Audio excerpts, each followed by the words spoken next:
Varicose veins తో బాధపడుతున్నారా? దసరా సందర్భంగా ఉచిత కన్సల్టేషన్, సర్జరీపై 20% వరకు డిస్కౌంట్.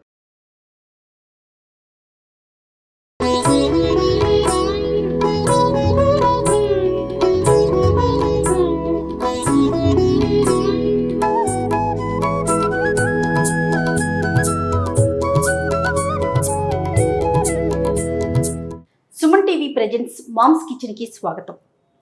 దేవీ నవరాత్రుల సందర్భంగా ప్రతిరోజు అమ్మవారికి పెట్టే నైవేద్యాన్ని ఒక్కొక్కటిగా మీ అందరికీ నేను రమ్మగారు చేసి చూపిస్తున్నాం కదా. అందులో భాగంగా ఈ రోజు ఏం నైవేద్యం చేస్తున్నారో రమ్మగారి మాటల్లోనే తెలుసుకుందాం. రమ్మగారు, ఈ రోజు ఏం నైవేద్యం చేసి చూపిస్తున్నారు? పాకం గారెలు చేద్దాం. అంటే మినపిండితో చేసే గారెలు, వాటిని బెల్ల పాకంలో వేయటం. అలాగే అంటే మనం 2-3 రకాలుగా చేసుకుంటాం కదా, ఒక రకం ఇవాళ ప్రసాదంగా చేద్దాం. తప్పకుండా. కేరం గారు, బెల్లం గారెలు.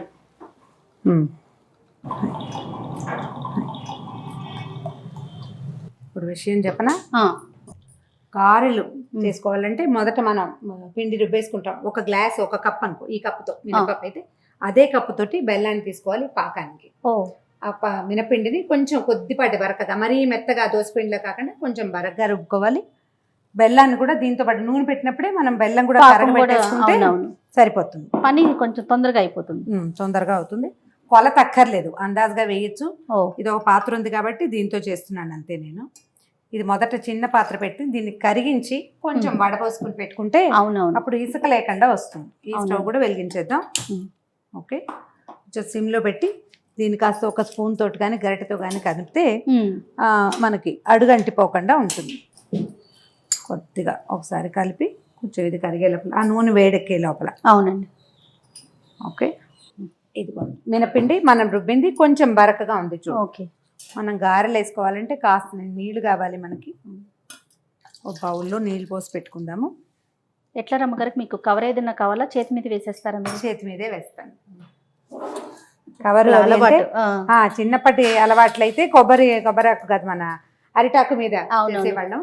బాదం ఆకు కానీ క్రమంగా తర్వాత ప్లాస్టిక్ కవర్ లోకి వచ్చాం, అలా చేసేవాళ్ళం. ఇప్పుడు మనం చేతితోటే వేసేసుకోవచ్చు. దీనికంటే ముందు ఇది మనం రెడీ చేసుకోవాలి, పాకం రెడీ చేసుకోవాలి. ఎందుకంటే ఇది మనం కరగబెట్టి పెట్టుకోవాలి. కొంచెం పెద్ద పాత్రలో వేసి పెట్టుకుంటే మనం వేసిన గారెలు ఇందులో వేసేసుకుంటాం. దీన్ని కరిగించి పోసేసుకుంటే ఒకసారి పెద్ద గిన్నెలో వేసామనుకో, అప్పుడు గారెలు పట్టాలి కదా ఇందులో. అవునవును. పాకానికి ఏదన్నా లెక్క ఉందా రమ్మగారు? అంటే తీగ పాకం అట్లా ఎట్లా పాకానికి ఏమన్నా అనుకోవాలి? జస్ట్ బెల్లం కరిగితే చాలా. బెల్లం కరిగి కొంచెం వేడిగా ఉండాలన్నమాట. కొంచెం తట్టట్లాడుతూ ఉంటే అప్పుడు అందులో వేస్తే పాకం తొందరగా పీల్చేస్తుంది. ఇది గనక తీగ పాకం వస్తే గారెలు పీల్చవు, గట్టిగా అయిపోతాయి. ఓకే, తీగ పాకాలు అవి తర్వాత వాటికి, అంటే వేరే వాటికి పాకం పట్టే చోట. ఇది మనకేంటంటే బెల్లపు నీరు కొంచెం చిక్కటిది, తీయని గారెలు. కొంచెం పెద్ద గిన్నెలో వేసుకుందాం.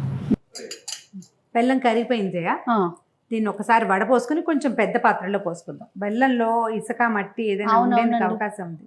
ఇదిగో కనిపిస్తుంది చూడు. ఖచ్చితంగా మంచి ఖరీదైనది తెచ్చినా కూడా ఇది తప్పదు. అవునండి. మనం ఏం చేస్తున్నామంటే గారెలు మునగడానికి వీలుగా కొంచెం పెద్ద పాత్రలో వేసుకుంటున్నాము. ఆల్రెడీ కలిపెళ్ళాడుతుంది, ఇంకా కొంచెం కాస్త చిక్కగా అయితే చాలు.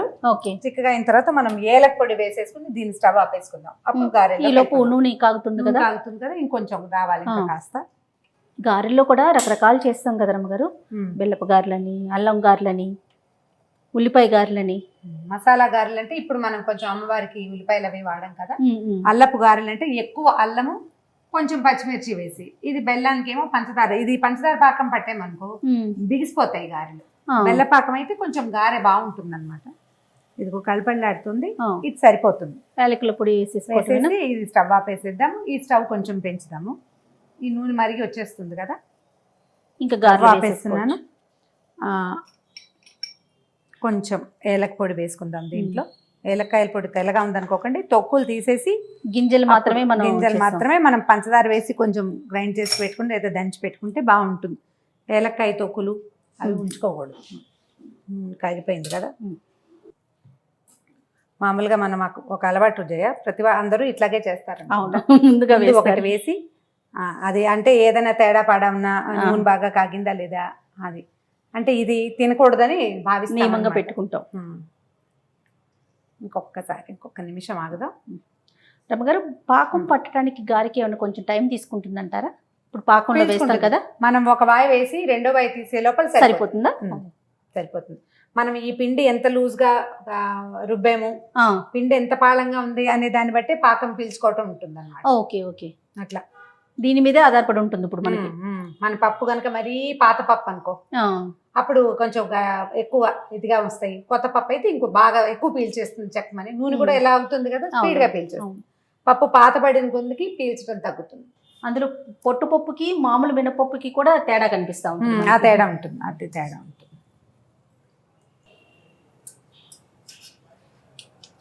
మొదటి తీసేస్తున్నాను. చిన్న చిన్న వేసుకుందాము. అంటే మనం ఈ వడలకి వీటికి పాకం గారెలు చిన్నవైతే పిల్లలు సరదాగా తింటారు.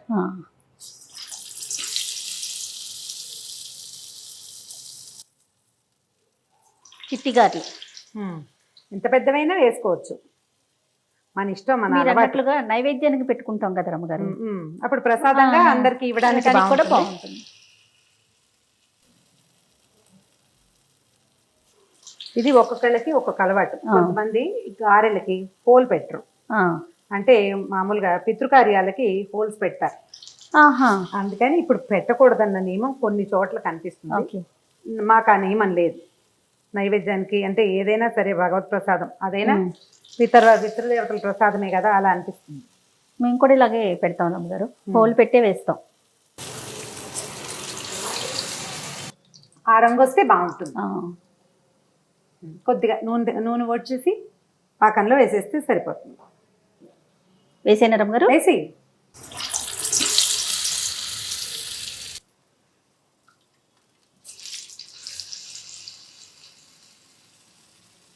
ఒకవేళ మనం పెద్దవి వేసుకోదలుచుకున్నాం చూడు,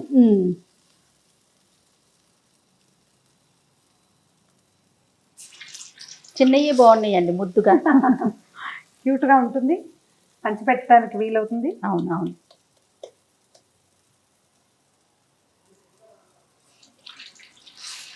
కొన్ని చిన్నవి కొన్ని పెద్దవి వేసినాం. చిన్నవి తీసేసి అవతల పక్కన అన్ని వేగిపోయినాయి.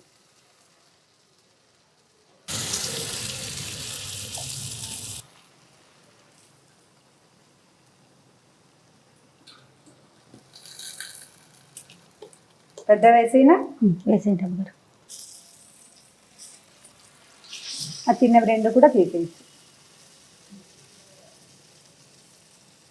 పెద్దది ఉంచమంటారు? పెద్దది ఉంచాలి, కొంచెం వేగాలి. తిరిగేస్తే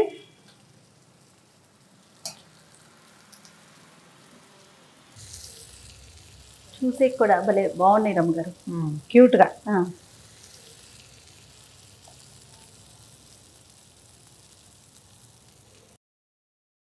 పూజలు ఇలాంటివి ఉన్నప్పుడు రమ్మగారు కొంచెం ఒక ఇద్దరు మనుషులు ఉంటే వంటింట్లో కొంచెం చకచక త్వరగా అయిపోతుంది. ఎక్కువ నైవేద్యాలు పెట్టుకోవడానికి కూడా ఉంటుంది. రెండో మనిషి ఉంటే బాగుంటుంది. చేతి కింద ఆఖరి వడలు వేసేస్తున్నాం. ఒకసారి మొత్తం కలిపేసి కదిపి ఇప్పుడు ముందు వేసిన వాటిని తీసి పైకి పెట్టేసుకుని తర్వాత వేసిన వాటిని కొంచెం నానేస్తే మన నైవేద్యం సమయానికి మొత్తం ఈవెన్ గా వచ్చేది, చక్కగా నానిపోతాయి. చాలా చాలు. ఈ చూడు, ఇది మొదట వేసింది మనం పాకం చూడు, లోపల చక్కగా పట్టేసింది. ఇదిగో మొదట వేగినవన్నీ నానిపోయినాయి చూడు, చక్కగా నానినాయి. కనిపిస్తుంది కదా, బుజ్జి బుజ్జివి మొదట వేసాం కదా, చిన్న చెకోడీలాగా ఉన్నాయి రమ్మగారు. ఇది మనం అమ్మవారి నైవేద్యాలు అప్పుడు కొంచెం చేస్తాం కదా, తక్కువ చేసుకుంటాం. అప్పుడు అలా వేపెట్టుకుంటే బాగుంటుంది. ఇదిగో ఫస్ట్ వేసిన